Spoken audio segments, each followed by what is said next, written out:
بسم اللہ الرحمن الرحیم۔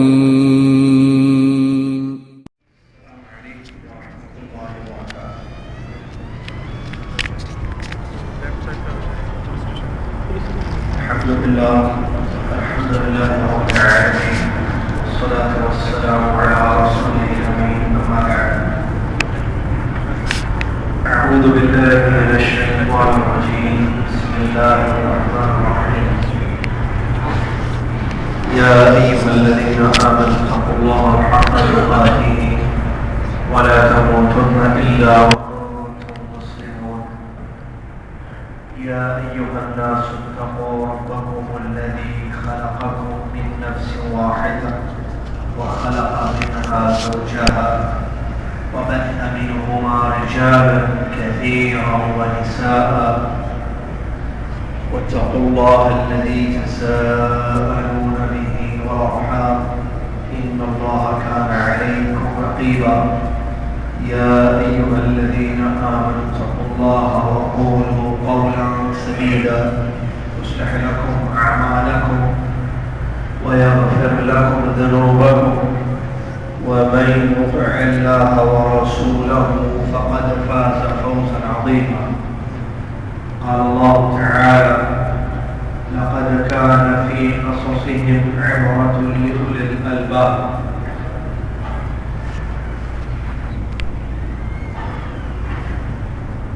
تمام تعریفیں، ہر قسم کی بڑائی اور کبریائی اور ہر بندگی، ہر قسم کی عبادت ایک اللہ عز و جل کے لیے ہے، جو معبود حقیقی ہے، سچا معبود ہے، اس کے سوا کوئی معبود نہیں ہے۔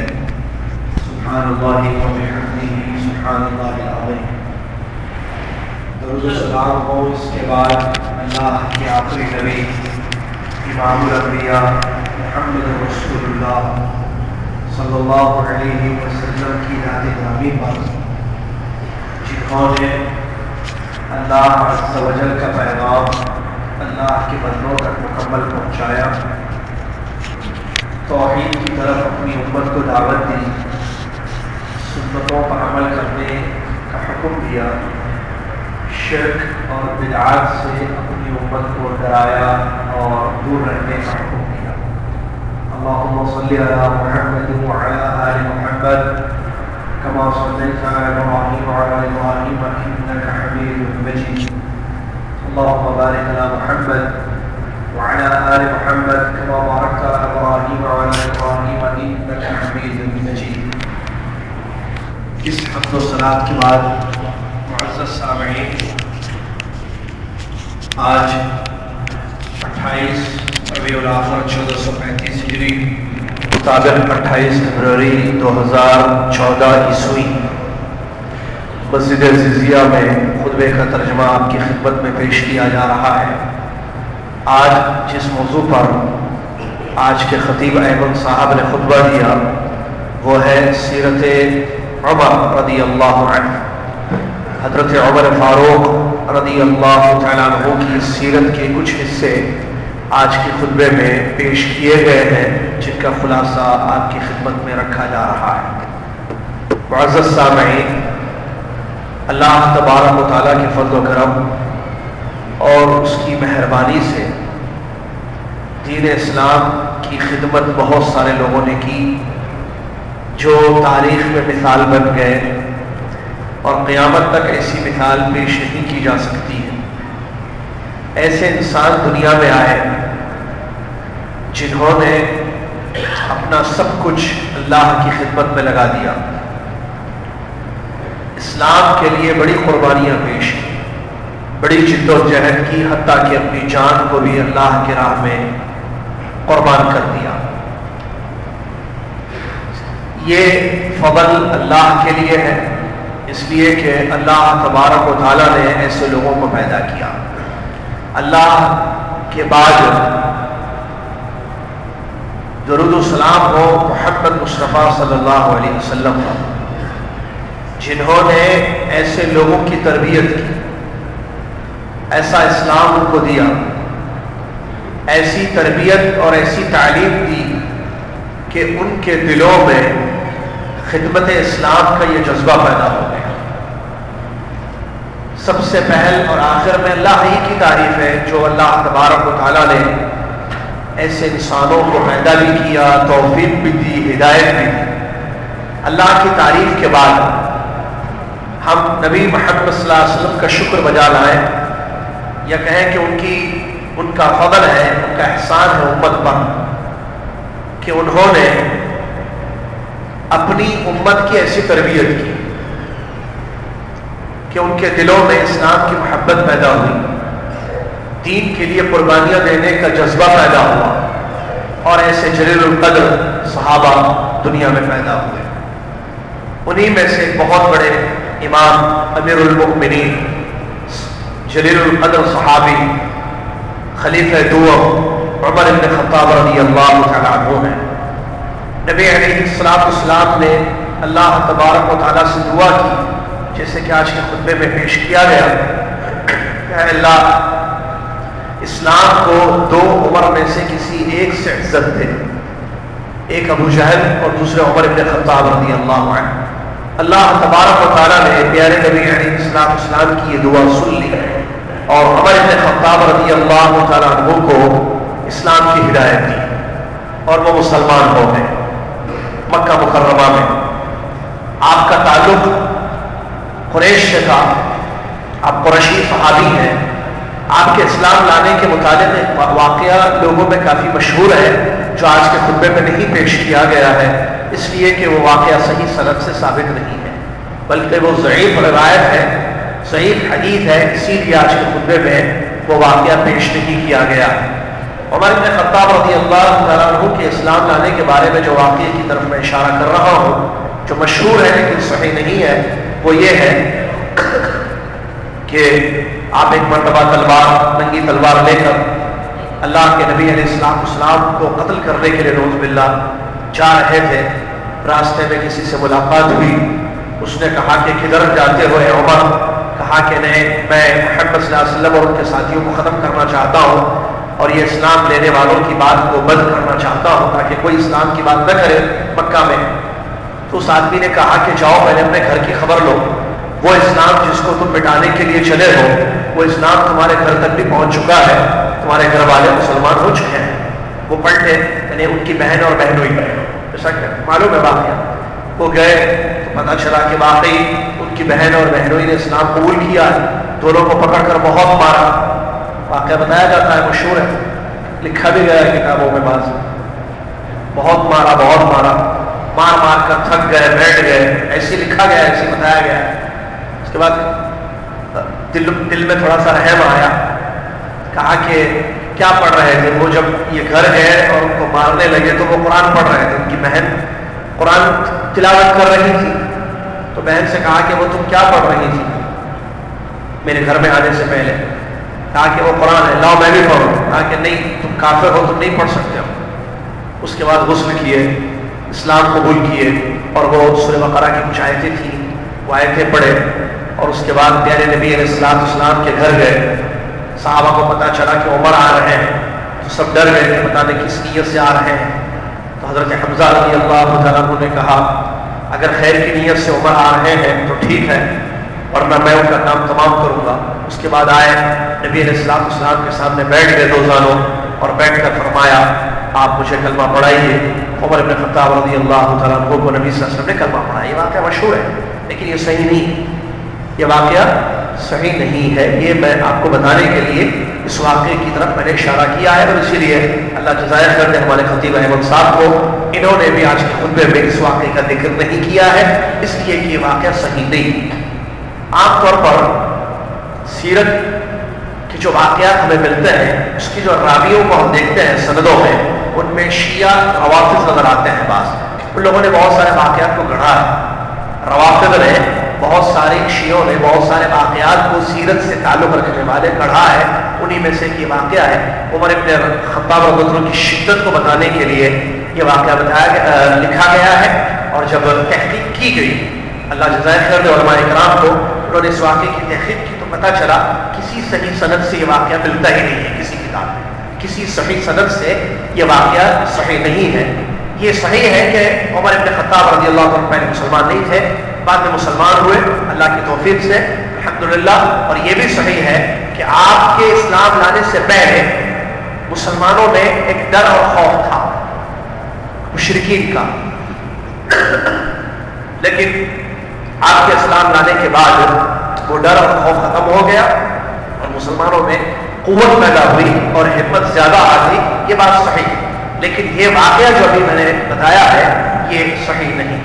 بہرحال اللہ تبارک و تعالیٰ کی توفیق اور اللہ کی مہربانی سے عمر بن خطاب رضی اللہ تعالیٰ عنہ اسلام میں داخل ہوئے اور مسلمانوں کو اس سے بہت زیادہ فائدہ ہوا، بہت زیادہ فتوحات ہوئی. کچھ اہم باتیں آپ سے تعلق رکھنے والی ہیں جو خطبے کے آغاز میں پیش کی گئی ہیں. آپ وہ پہلے صحابی ہیں جن کو امیر المؤمنین کا لقب ملا. امیر المؤمنین یعنی مومنوں کے امیر. آپ جو خلیفہ بنے، آپ کو امارت کے لیے خلافت کے لیے چن لیا گیا تو سب سے پہلا لقب امیر المؤمنین کا جو دیا گیا وہ آپ ہی کو دیا گیا، یعنی عمر بن خطاب رضی اللہ تعالیٰ عنہ کو دیا گیا. اسی طریقے سے تاریخ کو لکھنے والے پہلے صحابی بھی آپ ہی ہیں.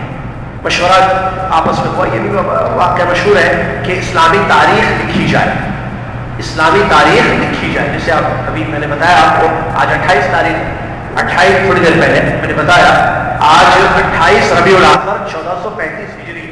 یہ اسلامی تاریخ ہے جیسا کہ آپ جانتے ہیں، اور اسلامی تاریخ کا آغاز ہوا ہجرت سے. اس سلسلے میں یہ پہلے ہیں حضرت عمر بن خطاب رضی اللہ تعالیٰ عنہ جنہوں نے یہ مشورہ دیا تھا کہ ہجرت سے جو ہے ہم اسلامی تاریخ کا آغاز کرتے ہیں. صحابہ نے مشورہ لیا آپس میں ایک دوسرے سے بیٹھے کہ کیسے اسلامی تاریخ کو شروع کیا جائے. کسی نے کچھ، کسی نے کچھ، کسی نے کچھ مشورے دیے. آخر میں بات طے ہوئی کہ اسلام میں سب سے بڑا واقعہ، اسلام میں سب سے بڑا واقعہ ہجرت رسول صلی اللہ علیہ وسلم، پیارے نبی محمد صلی اللہ علیہ وسلم کی ہجرت مدینہ کی طرف. ہجرت کی اہمیت صحابہ یا مسلمانوں میں سب سے زیادہ تھی، کیونکہ اسلام کے خاطر ملک چھوڑا گیا، وطن کو ترک کیا گیا. پیارے نبی محمد صلی اللہ علیہ وسلم کا وطن مکہ ہے. سب سے زیادہ محبت ہمارے نبی صلی اللہ علیہ وسلم کو مکہ سے تھی، جیسا کہ حدیث میں آتا ہے صحیح روایت. نبی علیہ السلام جب ہجرت فرمانے لگے تو آپ نے فرمایا اے مکہ انت احب البقاء الیہ، تو میرے نزدیک سب سے پسندیدہ جگہ ہے، میرے نزدیک سب سے زیادہ محبوب علاقہ، محبوب جگہ تو اے مکہ ہے. اگر تیری قوم مجھ کو نکلنے پر مجبور نہ کرتی تو میں کبھی تجھے چھوڑ کر نہ جاتا. تو مکہ نبی علیہ السلام کا شہر ہے، وطن ہے، اور نبی علیہ السلام کو سب سے زیادہ محبت مکہ سے تھی. اس کے بعد ہجرت کی، آپ نے ایک شہر بسایا جو مدینہ النبوی یا مدینہ نبویہ کے نام سے مشہور ہے، تو وہ مدینہ منورہ، اس میں کوئی شک نہیں.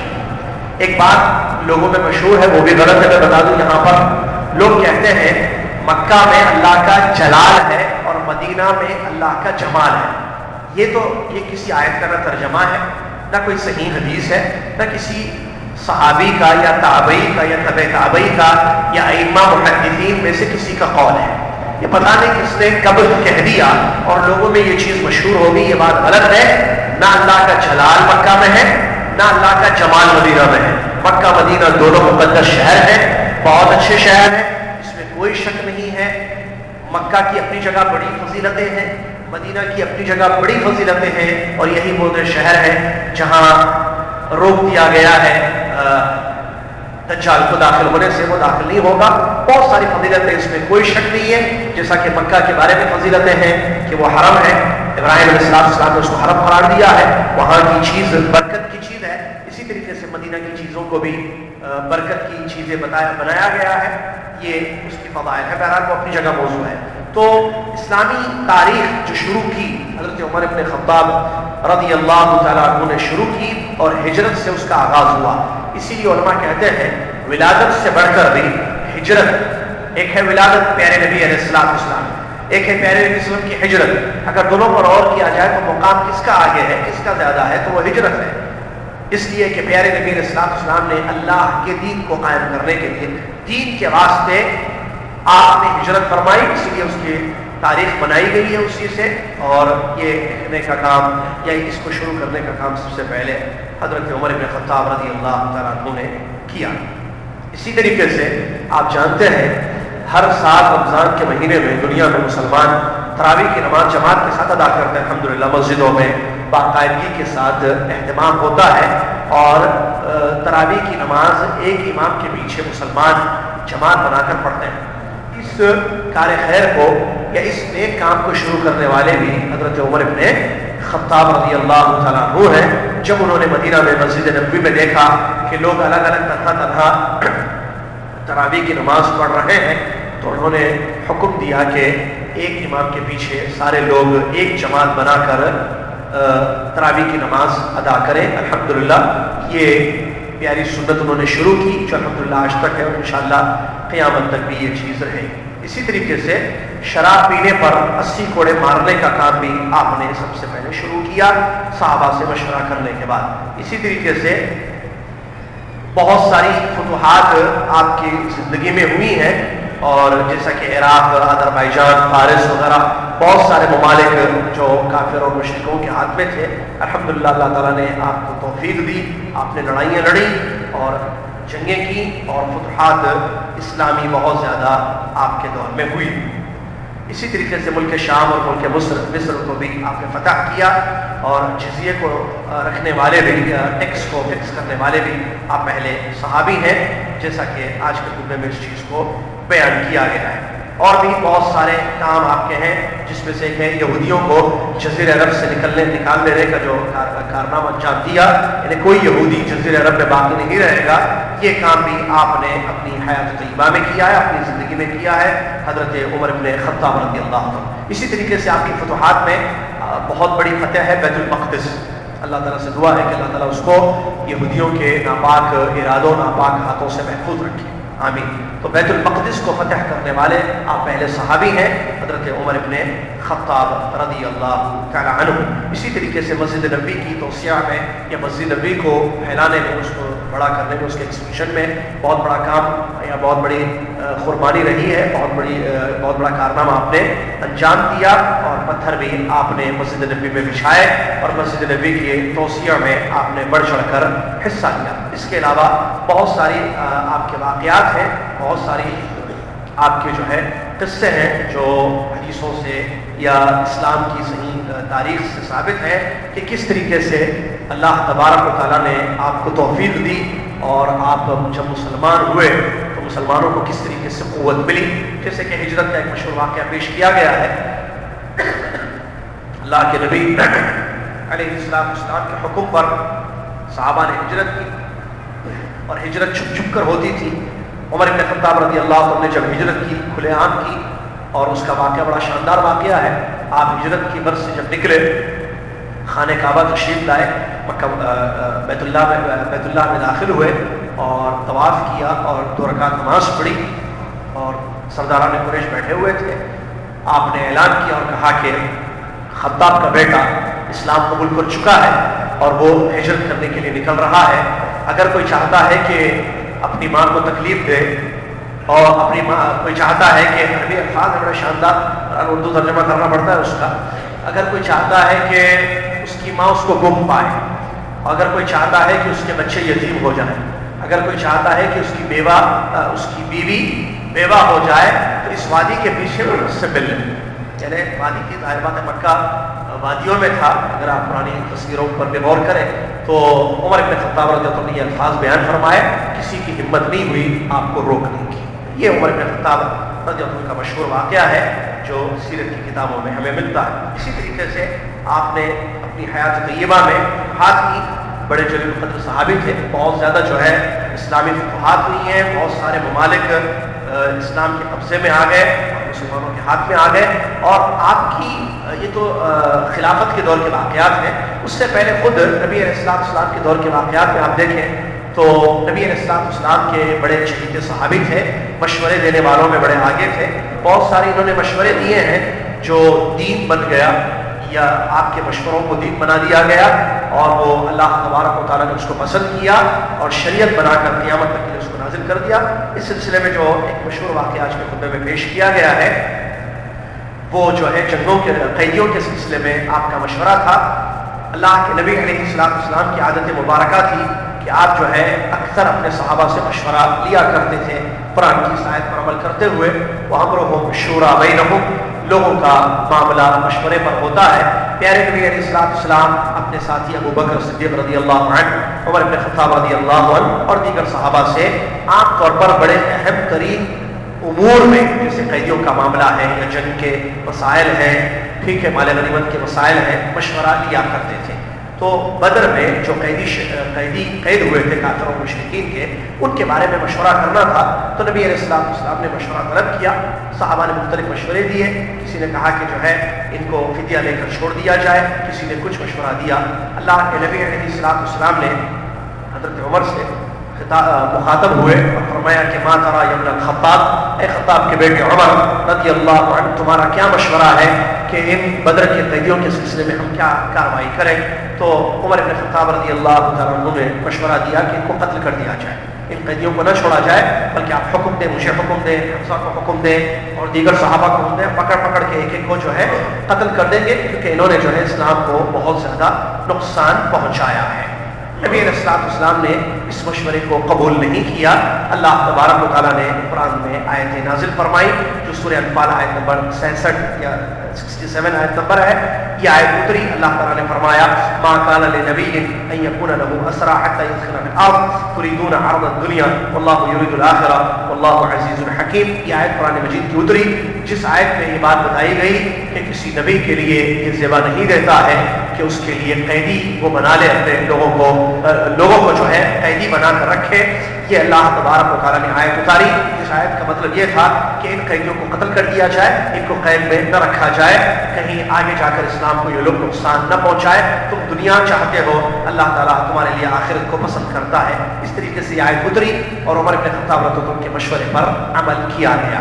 تو اس طریقے سے یہ بڑے دور اندیش اور بہت دور کی سوچنے والے نبی صحابی جلیل عمر بن خطاب رضی اللہ تعالیٰ عنہ، اسی طریقے سے ان کی ہمت کے، ان کی شجاعت کے اور جرأت مندی کے بہت سارے واقعات ہیں۔ اس سلسلے میں آج کے خطبے میں خطیب صاحب نے ایک واقعہ پیش کیا ہے جو غزوہ احد کا واقعہ ہے، جب ابو سفیان اس وقت اسلام قبول نہیں کیے تھے۔ فتح مکہ کے وقت آپ کا اسلام کا واقعہ ہے، یعنی حضرت ابو سفیان رضی اللہ عنہ غزوہ احد کے موقع پر ابو سفیان پہاڑ پر چڑھ کر اعلان کرتے ہیں تم میں محمد کہاں ہے، تم میں ابو قحافہ کا بیٹا کہاں ہے، تم میں عمر بن خطاب کہاں ہے؟ تو کوئی جواب نہیں دیتے ہیں، کیونکہ نبی علیہ السلام نے منع کیا تھا۔ نبی علیہ السلام نے صحابہ کو جواب دینے سے منع کیا تھا، تو وہ خاموشی سے بیٹھے ہوئے تھے۔ تو ابو سفیان بار بار یہ آواز لگا رہے تھے کہ کہاں ہے محمد صلی اللہ علیہ وسلم، کہاں ہے ابو بکر اور کہاں ہے عمر، یہ سب ختم ہو چکے ہیں، اب اسلام مٹ چکا ہے۔ اس طریقے سے انہوں نے آواز لگائی تو ان سے رہا نہیں گیا۔ عمر بن خطاب رضی اللہ عنہ سے فوراً نکل کر آواز دیتے ہیں جھوٹ کہتا ہے اللہ کے دشمن تو، اے اللہ کے دشمن تو جھوٹا ہے، یہ دیکھ نبی صلی اللہ علیہ وسلم بھی موجود ہے ہم میں، یہ دیکھ ابو بکر بھی زندہ ہے، یہ دیکھ عمر بن خطاب بھی زندہ ہے، اللہ نے ہم سب کو تیرے لیے زندہ رکھا ہے، اللہ نے ہم سب کو تیرے لیے زندہ رکھا ہے تاکہ تجھ جیسے کافروں کا خاتمہ ہو جائے اور کفر اور شرک کا دنیا سے زمین سے خاتمہ ہو جائے۔ اس طریقے سے جرأت مندانہ اقدام انہوں نے اس وقت کیا تھا جو واقعہ ہمیں ملتا ہے۔ اسی طریقے سے صلح حدیبیہ کے بھی واقعات ہیں، آپ جانتے ہیں واقعہ صلح حدیبیہ کا، جب اللہ کے نبی علیہ السلام حالت احرام میں عمرہ کرنے کے لیے اپنے صحابہ کے ساتھ تشریف لائے تھے اور حدیبیہ کے مقام پر آپ کو روک دیا گیا۔ حدیبیہ کا مقام تقریباً جو یہ چیک پوسٹ ہے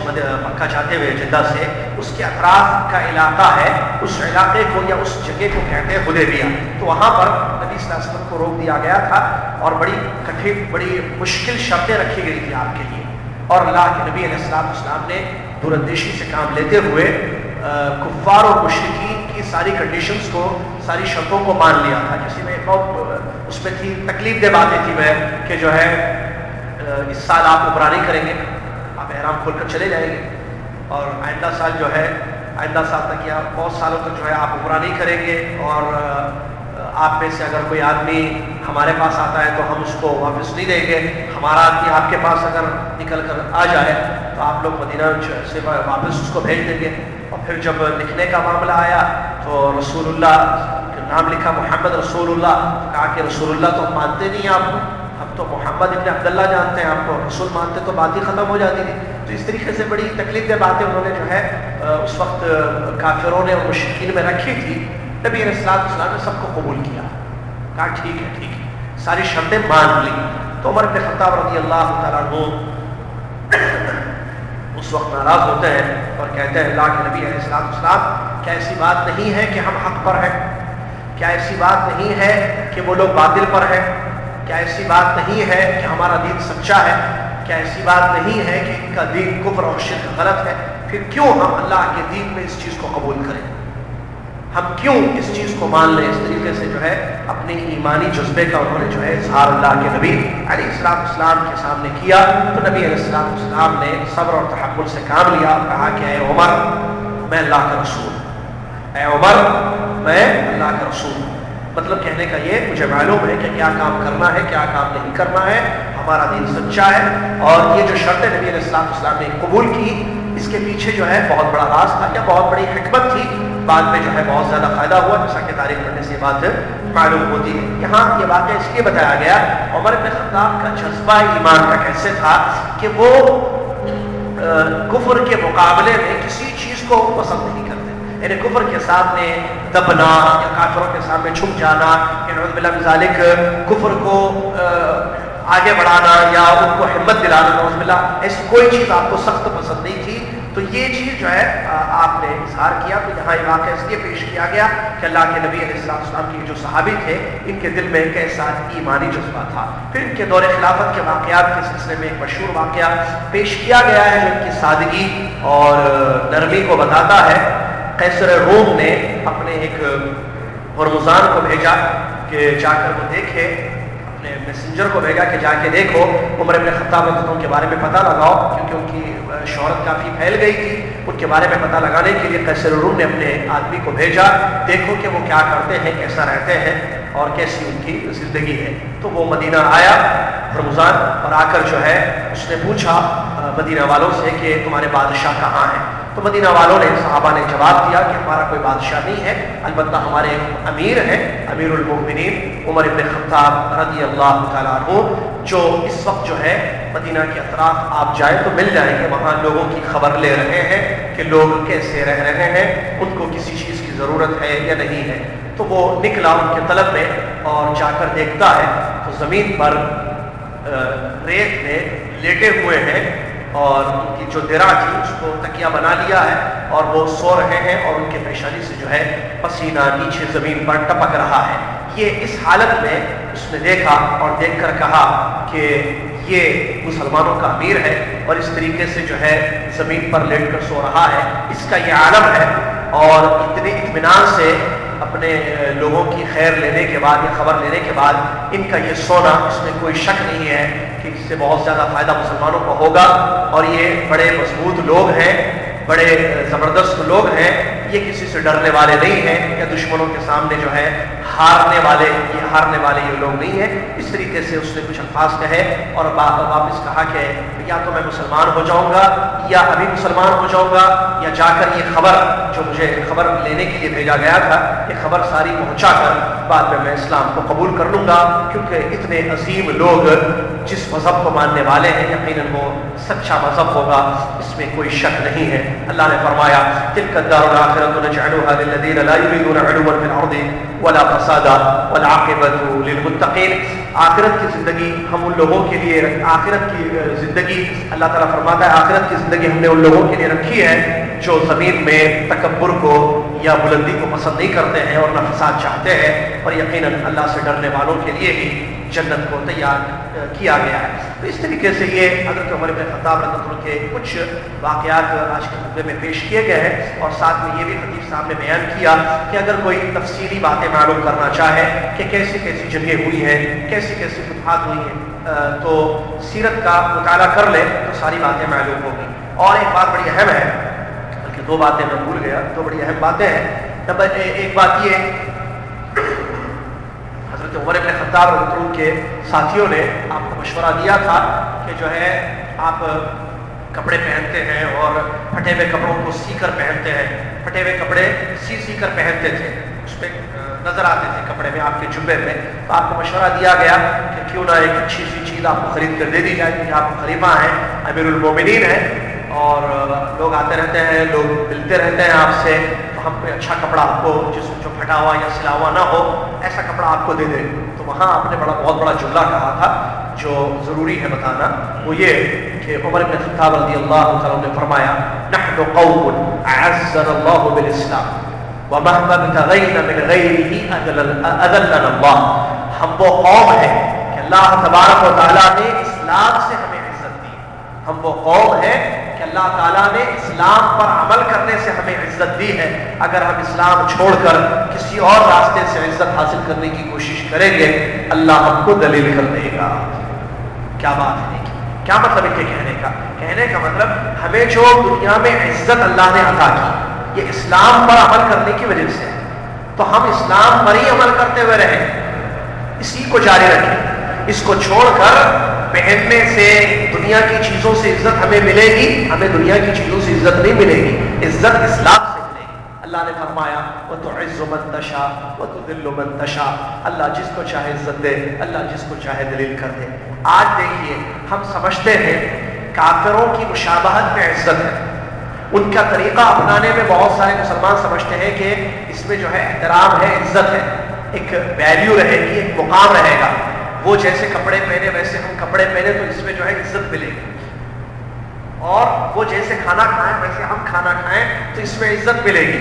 ان کا جس کو کیا کہتے ہیں یعنی زندگی گزارنے کا طریقہ، لائف سٹائل جس کو انگلش میں کہتے ہیں، ان کا یعنی مشرکین اور کافرین کفار کا لائف سٹائل اپنانے میں آج کا مسلمان بچہ، مسلمان بچی، مسلمان مرد، مسلمان عورت یہ سمجھتے ہیں کہ اس سے ہمیں عزت ملے گی، کیونکہ وہ لوگ جو ہے بڑے ترقی یافتہ ہیں، بڑے آگے بڑھے ہوئے لوگ ہیں، تقدم ہے ان کی زندگی میں، ترقی ان کی زندگی میں ہے. تو وہ سٹائل اگر آپ اپنائیں گے، کھانے کا سٹائل، مہمانوں کو کھانا کھلانے کا سٹائل، ٹھیک ہے، کپڑے پہننے کا سٹائل، بات کرنے کا سٹائل، چلنے پھرنے کا سٹائل، ان کا اگر ہم اپنائیں گے تو اس سے عزت ملے گی، کیونکہ وہ دنیا میں چھائے ہوئے ہیں نعوذ باللہ من ذالک. تو کافروں کی مشابہت کی جاتی ہے اس طریقے سے. عمر کہتے ہیں رضی اللہ عنہ ہم وہ قوم ہیں کہ اللہ نے اسلام سے عزت دی. عمر بن خطاب رضی اللہ عنہ کا آج خطبہ دیا جا رہا ہے ان کے متعلق. آج 14 دیکھیے آپ 2014 جس کو کہتے ہیں لوگ، اس میں خطبہ دیا جا رہا ہے. آج بھی ان کی عزت ہے یا نہیں ہے؟ احترام. ان کی عزت یا احترام کس وجہ سے ملی؟ اس انسان تھے وہ اس لیے نہیں، وہ ایک مرد تھے اس لیے نہیں، اسلام کی وجہ سے عزت ملی. اور اس میں کوئی شک نہیں ہے اس عزت دینا، عزت دیکھیں اللہ تعالیٰ نے قرآن میں قل للہ العزت ولرسولہ، عزت کا مالک کون ہے؟ اللہ تعالیٰ ہے.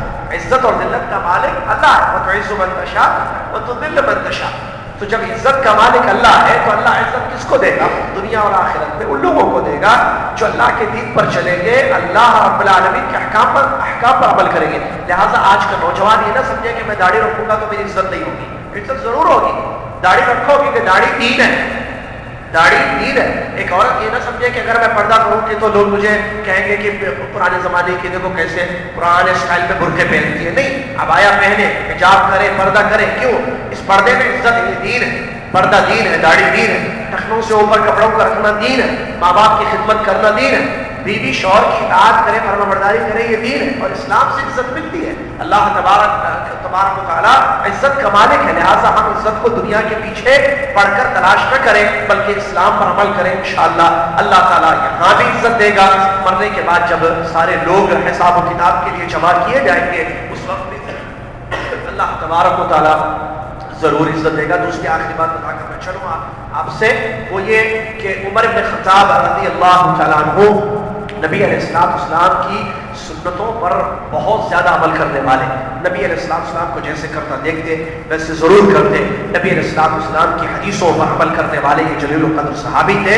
اس کا ایک مشہور واقعہ آج کے خطبے میں پیش کیا گیا. یہ جب طواف کر رہے تھے حجر اسود کے پاس آئے اور آ کر انہوں نے جو ہے حجر اسود کو بوسہ دیا اور بوسہ دے کر یہ کہا یا حجر، اے پتھر. آپ کو معلوم ہے یہ جنت کا پتھر ہے.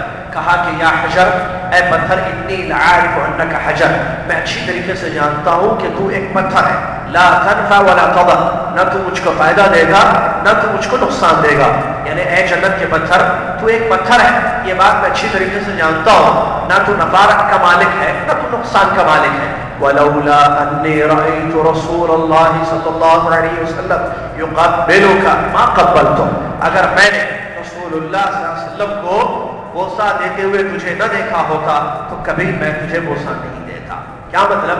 مطلب یہ ہے کہ عمر بن خطاب رضی اللہ عنہ اپنے نبی حبیب محمد صلی اللہ علیہ وسلم کو دیکھا کہ حضرت سن کو انہوں نے بوسہ دیا، اس سنت پر عمل کرتے ہوئے انہوں نے بھی بوسہ دیا اور عقیدہ اپنا بتا بھی دیا، یعنی ظاہر کر رہے ہیں عقیدہ توحید کہ نفع و نقصان کا مالک اللہ ہے، پتھر نہیں ہے، حالانکہ وہ پتھر جنت کا پتھر ہے، وہ جنت کا پتھر ہے، اس کے باوجود جنت کا پتھر کسی کو نفع نہیں دے سکتا ہے نہ کسی کو نقصان سے بچا سکتا ہے، نفع و نقصان کا مالک اللہ عز و جل ہے۔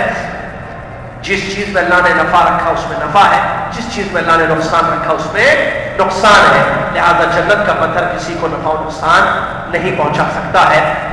پھر بوسہ کیوں دے رہے ہیں؟ نبی علیہ السلام کی اتباع میں۔ تو اس سے ہمیں کیا معلوم ہوا کہ اپنے عقیدے کو ٹھیک کریں اور سنت کو ٹھیک کریں۔ ابھی کل یا پرسوں کوئی بھائی نے سوال کیا ہے کہ کچھ انگوٹھیاں جو ہے ٹی وی میں بتائی جا رہی ہیں، پرسوں کسی بھائی نے مسئلہ پوچھا تھا کہ ٹی وی میں جو ہے بعض انگوٹھیوں کے بارے میں بتایا جا رہا ہے کہ وہ فائدے والی انگوٹھیاں ہیں، اس سے جو ہے آپ کی زندگی میں فائدہ ہوگا، اور 786 شاید اس انگوٹھی کا نام رکھا گیا ہے، تو اس انگوٹھی سے جو ہے فائدہ ہوگا، آپ کے کام بن جائیں گے، اس قسم کی جو ہے چیزیں پھیلائی جا رہی ہیں۔ تو دیکھیں وہ بات یاد آ گئی، تو انہوں نے جو ہے کہا کہ ہم کو موقع ملے تو بتا دیں۔ دیکھیں موقع آ گیا، عمر بن خطاب رضی اللہ عنہ پتھر کے بارے میں جنت کے کہہ رہے ہیں لا تنفع ولا تضر۔ تو دنیا کی چیز ہے یہ، دنیا کی انگوٹھیاں یا دنیا کے پتھر سے بنی ہوئی انگوٹھیاں کیسے انسان کو فائدہ دے گی یا نقصان سے بچائیں گی؟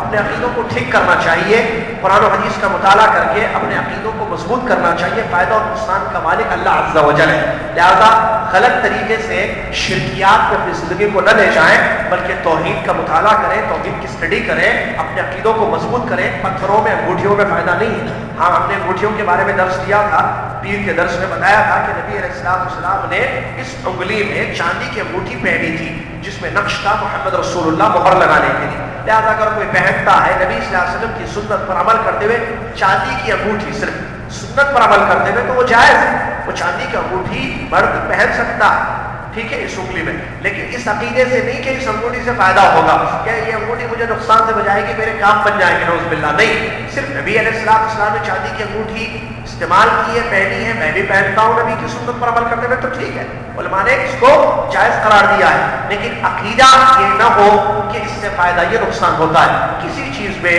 فائدہ اور نقصان نہیں ہے جو اللہ تبارک و تعالیٰ نے نہیں بیان کیا ہے یا نہیں اس میں فائدہ یا نقصان رکھا ہے، اس چیز کو ذہن میں رکھیں۔ دوسرا جو بڑا اہم بات، یہ بڑی اہم بات ہمیں معلوم ہوتی ہے عمر بن خطاب کے اس جملے سے، وہ ہے نبی صلی اللہ علیہ وسلم کی اتباع۔ انہوں نے بوسہ کس لیے دیا؟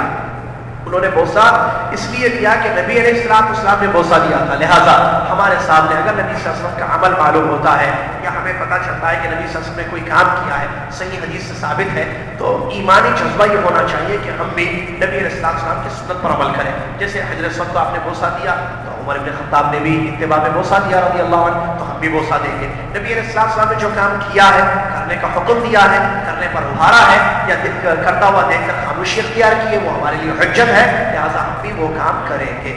جو کام نبی صلی اللہ علیہ وسلم نے نہیں کیا، نہ کرنے کا حکم دیا ہے، نہ جو ہے اس کی اجازت دی ہے دین میں، وہ کام ہم نہ کریں، اس لیے کہ وہ بدعات ہے، اس سے اپنے آپ کو بچانا چاہیے۔ اللہ سے دعا ہے اللہ تعالیٰ مجھے آپ کو دنیا کے تمام مسلمانوں کو اپنے ایمان کو قوی کرنے کی توفیق عطا فرمائے، اور نبی علیہ السلام کی سنتوں کو زندہ کرتے ہوئے نبی علیہ السلام کی سنتوں پر عمل کرنے والا مسلمان کو بنا دے۔ اپنے بچوں کو عمر بن خطاب کی سیرت پڑھائیں، صحابیات کی، صحابہ کی سیرتیں پڑھائیں، ٹھیک ہے، کیونکہ اس میں عبرت ہے، اس میں جو ہے سبق ہے اور لیسنس ہے اور دروس ہے۔ صحابہ کی سیرتیں ہمارے بچے پڑھیں گے، ہماری عورتیں پڑھیں گی، تو ان کا ایمان قوی ہوگا اور دین سے ان کا لگاؤ مضبوط ہو جائے گا، تعلق باللہ مضبوط ہو جائے گا، سنتوں پر عمل کرنے کا جذبہ ان کی زندگی میں آئے گا، لہذا اس چیز کو آپ ذہن میں رکھیں۔ اس کے بعد ایک خوشخبری میں آپ کو بتا دوں جو بارہا اس سے پہلے بھی دی گئی ہے، وہ خوشخبری یہ ہے کہ آئندہ جمعے سے انشاءاللہ ہمارے دعویٰ سینٹر کے تحت 16واں علمی دورہ شروع ہو رہا ہے اور بہت ہی اہم ٹاپک پر شروع ہو رہا ہے، اور وہ ہے بچوں کی تربیت کیسے کریں۔ بچوں کی تربیت کیسے کریں یہ بڑا ہی اہم ایشو ہے اور سب کو اس کی ضرورت ہے، اسی لیے ہم نے اس موضوع کو چنا ہے، اور آئندہ جمعے سے ہمارے دعویٰ سینٹر میں انشاءاللہ صبح 9:30 بجے سے 11 بجے تک کلاسز شروع ہونے جا رہی ہیں، لہٰذا آپ اپنی اہل و عیال کے ساتھ، بچوں سمیت اپنی اہل و عیال کے ساتھ، اپنی بیویوں کے ساتھ ضرور تشریف لائیں تاکہ معلوم ہو کہ بچوں کی تربیت میں ہمارا رول کیا ہونا چاہیے اور کیسے بچوں کی ہم تربیت کر سکیں۔ یہ ایک ضروری ہے، اسی لیے ہم نے یہ بات آپ کے سامنے بیان کی، اور امید کہ آپ لوگوں کو آئندہ جمعہ وہاں ہم اپنے دعویٰ سینٹر میں دیکھیں گے۔ اسی طریقے سے ایک اور ایک ضروری اعلان، روشن مستقبل کیسے ہمارا ہو، روشن مستقبل کیا ہے، اس سلسلے میں بڑا اہم علمی درس ڈاکٹر مرتضیٰ بخش حفظہ اللہ کا ہونے جا رہا ہے، جو آج ہی ہونے والا ہے 4:30 بجے عصر کی نماز کے بعد مسجد فردوس، جو کہ عزیزیہ کی مشہور مسجد ہے، مسجد فردوس شارع ادبا پر خواتین کے لیے پردے کا خاص انتظام ہے۔ آج 4:30 بجے عصر کی نماز کے بعد یہ روشن مستقبل ڈاکٹر مرتضیٰ بخش حفظہ اللہ کا بیان آج ہونے جا رہا ہے، لہٰذا آپ سے شرکت کی درخواست کی جاتی ہے۔ مغرب کی نماز کے بعد درس ہوگا یا نہیں ہوگا؟ آج درس چلیے بسم اللہ انشاءاللہ دے دیتے ہیں، مختصر درس، اللہ تعالیٰ ہمت دے، اللہ ہم سب کو درستی دے ہمیں۔ مغرب کے بعد کا جو آج کا درس ہوگا وہ مختصر درس ہوگا، انشاءاللہ 3 آیتیں لے کر ہم آپ کی خدمت میں انشاءاللہ حاضر ہوں گے، آپ مغرب کی نماز میں تشریف لائیں۔ اور اسی طریقے سے پچھلے پیر جیسا کہ اعلان کیا بھائی نے، میری طبیعت خراب ہونے کی وجہ سے درس نہیں ہوا تھا، آئندہ پھر ضرور درس ہوگا انشاءاللہ۔ بڑا اہم موضوع ہے، وہ عورتوں کے متعلق ہے کہ عورتوں کے بالوں سے ریلیٹڈ حدیثیں ہیں کہ بالوں کے متعلق کیا حدیث ہے، عورتوں کیا یہ بال نکال سکتی نہیں نکال سکتی ہے، کاٹ سکتی نہیں کاٹ سکتی وغیرہ، اس سلسلے میں جو حدیثیں آئی ہیں ان حدیثوں کی روشنی میں ایک اہم درس پیر کے دن ہونے جا رہا ہے، لہٰذا آپ سے شرکت کی درخواست کی جاتی ہے، آپ ضرور درس حدیث میں شریک ہوں۔ اور آج مغرب کے بعد بھی انشاءاللہ درس ہوگا مختصر 3 آیتوں پر مشتمل جو سورہ شورا کی آیتیں ہیں۔ جزاکم اللہ خیر۔ جانے سے پہلے کفارۃ المجلس پڑھ لیں۔ سبحانک اللہم و بحمدک اشہد ان لا الہ الا انت استغفرک و اتوب الیک۔